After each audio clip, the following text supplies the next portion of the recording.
आज मैं आपके साथ शेयर करूंगी बहुत ही हेल्दी और फ्लेवरफुल बीट रूट के शरबत की रेसिपी। ये आपकी हार्ट हेल्थ और लीवर को स्वस्थ रखेगा, साथ ही खून बढ़ाने में मदद करेगा। साथ ही मैं बीट रूट का ऐसा प्रीमिक्स बनाना बताऊंगी जिसे आप बिना फ्रिज के 6 महीने के लिए स्टोर करके रख सकते हैं। ये शरबत बनाने में काफी आसान है और इसे आप मात्र 10 मिनट में बनाकर तैयार कर लेंगे और ये शरबत आपको और आपके परिवार को स्वस्थ रखेगा। रेसिपी जानने के लिए वीडियो को पूरा जरूर देखें, पसंद आए तो लाइक शेयर और चैनल को सब्सक्राइब कर लें। हेलो फ्रेंड्स, मैं हूं संगीता और मेरे चैनल पर आपका बहुत बहुत स्वागत है। तो चलिए आज की बहुत ही मजेदार सी रेसिपी को बनाना शुरू करते हैं। चुकंदर का शरबत बनाने के लिए सबसे पहले हम इसका प्रीमिक्स बनाकर तैयार करेंगे। तो इसके लिए मैंने ये 1 किलो चुकंदर लिए, इनको अच्छे से धोकर साफ कर लिया है और इनको कपड़े से पोंछ भी लिया है। अब सबसे पहले हम इनके आगे पीछे के सिरे हटा लेंगे। सिरे हटाने के बाद इसका छिलका अलग कर लेंगे। हम किसी भी पिलर या चाकू की सहायता से आप ये काम कर सकते हैं। चुकंदर को बीट रूट भी बोला जाता है, आपके यहाँ इसे क्या बोलते हैं मुझे कमेंट करके बताइएगा।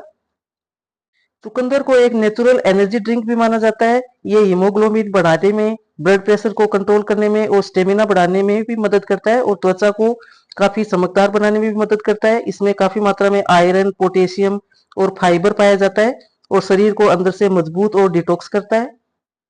सारे चुकंदर को छीलने के बाद अब एक ग्रेटर लेंगे और इसकी सबसे मोटी वाली जो जाली है इससे हम इसे ग्रेट करेंगे। ये बहुत आसानी से ग्रेट हो जाता है। सारे बीट रूट को मैंने कद्दूकस कर लिया है। आपको इसे पीसना बिल्कुल भी नहीं है, इसको कद्दूकस ही करना है। और देखिए कितना प्यारा कलर आया है इसका, कितना सुंदर कलर होता है। मेरा तो ये कलर फेवरेट है। आपका कौन सा कलर फेवरेट है मुझे कमेंट करके बताइएगा। अब इसे 1 से 2 थाली में हम पतली सी परत लगाकर और इसे फैला देंगे और फिर धूप में सुखा देंगे। 1 दिन की कड़ी धूप में ये अच्छे से सूख जाएगा। फिर सूखने के बाद मैं आपको बताती हूँ आगे इसकी ड्रिंक कैसे बनानी है। 1 दिन की कड़क धूप के बाद देखिए ये बीट रूट सूख कर अच्छे से क्रिस्प हो गया है। अब शरबत को मीठा करने के लिए मैं यहाँ पर मिश्री का यूज कर रही हूँ। अगर आप मिश्री का यूज नहीं करना चाहते हैं तो चीनी को पीस कर भी डाल सकते हैं, लेकिन मिश्री की तासीर काफी ठंडी होती है और ये केमिकल फ्री होती है। मिश्री को पहले छोटे छोटे टुकड़ों में तोड़ लेना है, क्योंकि जब हम इसको मिक्सर जार में पीसेंगे तो मिक्सर जार हमारा खराब हो सकता है। तो आप पहले इसको इस तरह से खलबत्ते से तोड़ लें, उसी के बाद इसे पीसना है। अब इधर एक पैन मैंने गैस पर चढ़ा दिया है। इस पर मैं हरी वाली मोटी वाली 1 चम्मच सौंफ ले रही हूँ। इसी के साथ 8-10 हरी वाली इलायची और 10 से 15 काली मिर्च के दाने। अब लो फ्लेम पर 1 से 2 मिनट के लिए इन मसालों को रोस्ट कर लेंगे। ये मसाला शरबत में बहुत ही अच्छा टेस्ट लेकर आता है। अगर आप भूनने वाला प्रोसेस नहीं करना चाहते हैं तो इन मसालों को 1 घंटे के लिए कड़कती धूप में रख दें, आपका काम हो जाएगा। मसाले को भूनकर डालने से इसका एक फायदा और भी होता है कि इसके एसेंशियल ऑयल रिलीज हो जाते हैं, ताकि अच्छी खुशबू आती है उसमें। और दूसरा, हम इनको पीस कर जब हम रखेंगे इसका प्रीमिक्स बनाकर, तो काफी दिनों तक, ये 6 महीने तक भी खराब नहीं होगा। तो आप ये प्रोसेस जरूर कर लें। आप चाहें तो इसमें साबुत जीरा भी डाल सकते हैं, लेकिन मैं भुना हुआ जीरे का पाउडर बाद में ऐड करूंगी, क्योंकि इस पाउडर को मैं दूध के साथ भी बनाऊंगी और पानी के साथ भी। तो आप लोग जैसा भी पसंद करते हैं। अगर हम दूध के साथ बनाएंगे तो इसमें मैं जीरा ऐड नहीं कर रही हूँ। मसाले को 2 मिनट भूनने के बाद हल्का ठंडा कर लिया और इसे भी इसी बीट रूट में ऐड कर देंगे। अब एक मिक्सर जार लेंगे और ये जो बीट रूट का मिक्स है इसे थोड़ा थोड़ा डालकर हम इसे पीस लेंगे। जितना हो सके इसका फाइन पाउडर बना लेना है। अब एक बड़े से बर्तन में एक छलनी लगा लेंगे और इस पाउडर को हम छान लेंगे। इसी तरह से सारे बीट रूट को हम पीस कर तैयार कर लेंगे। इसको छानने से इसके जो मोटे चंक्स रह जाते हैं वो शरबत को पीते समय मुंह में नहीं आते हैं, और ये जो ऊपर का दरदरा पार्ट बच गया है इसे वापस से जार में ऐड करेंगे और इसको मिश्री के साथ पीस लेंगे।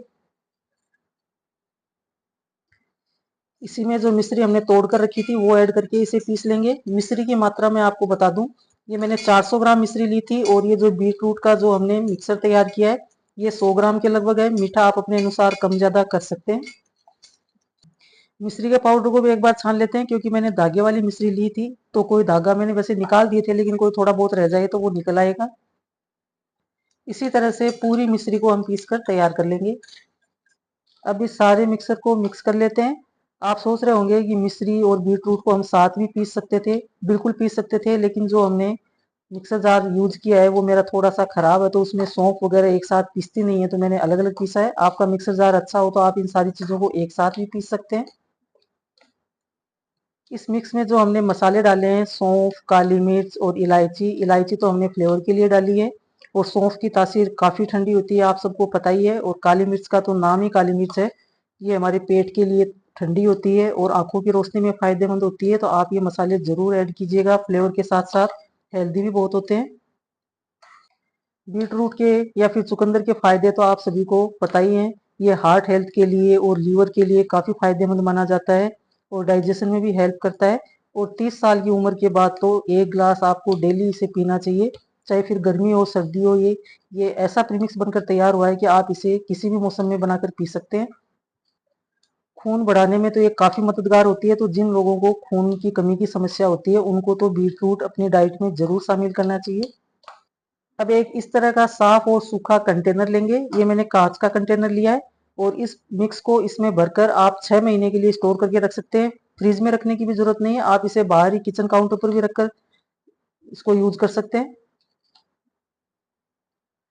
अब अगर आप ये शरबत दूध में बनाकर पीना चाहते हैं तो उबला हुआ और ठंडा किया हुआ दूध लीजिए 1 गिलास, और उसमें जो टेबल स्पून आता है वही 1.5 टेबल स्पून आप उसमें डालिए और इसे घोलकर पी लीजिए।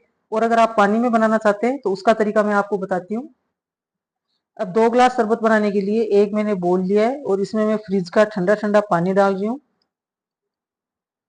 मैं 2 गिलास शरबत बना रही हूँ तो ये मैंने 3 छोटे चम्मच प्रीमिक्स ले लिया है, इसको इस पानी में डालेंगे और इसे मिक्स कर लेंगे। अब इसमें मैं डाल रही हूँ 1/4 चम्मच भुने जीरे का पाउडर, 2 चुटकी सादा नमक, 2 चुटकी काला नमक, आधा चम्मच सूखे पुदीने का पाउडर। इससे फ्लेवर बहुत अच्छा आता है फ्रेंड्स, इस शरबत में आप जरूर डालिएगा। अगर आपके पास सूखा पुदीना नहीं है तो आप फ्रेश पुदीना को साधारण से तवे के ऊपर आप रोस्ट कर लें 1 से 1.5 मिनट के लिए लो फ्लेम पर, और फिर उसको क्रश कर लें। साथ ही में इधर मैंने सब्जा के बीज लिए हैं जिनको आधा चम्मच मैंने 10 मिनट के लिए भिगो दिया था, और ये देखिए फूल कर कितना हो गए। इनकी तासीर बहुत ठंडी होती है, बहुत हेल्दी होते हैं फ्रेंड्स। तो अगर आपके पास हो तो आप ये जरूर डालिएगा, और नहीं है तो स्किप भी कर सकते हैं। तो इसके मैं 2 चम्मच इसमें डाल देती हूँ। एक तो बीट रूट इतना हेल्दी होता है, ऊपर से सब्जा के बीज, तो ये तो सोने पर सुहागा हो गया। ये शरबत काफी हेल्दी, टेस्टी और फ्लेवरफुल बनता है, तो आप इसे जरूर ट्राई कीजिएगा। अब मैं आपको सर्व करके दिखाती हूँ। इसके लिए मैंने 2 गिलास लिए हैं। शरबत को और भी चिल्ड बनाने के लिए मैं आइस क्यूब्स डाल रही हूँ। अब इनमें हम शरबत डालेंगे। तो फ्रेंड्स, आप इस शरबत की रेसिपी को एक बार जरूर ट्राई कीजिएगा। ट्राई करने के बाद पसंद आए तो प्लीज वीडियो को लाइक शेयर और चैनल को सब्सक्राइब कीजिएगा। मिलती हूँ आपको एक ऐसी नई रेसिपी के साथ, तब तक के लिए धन्यवाद।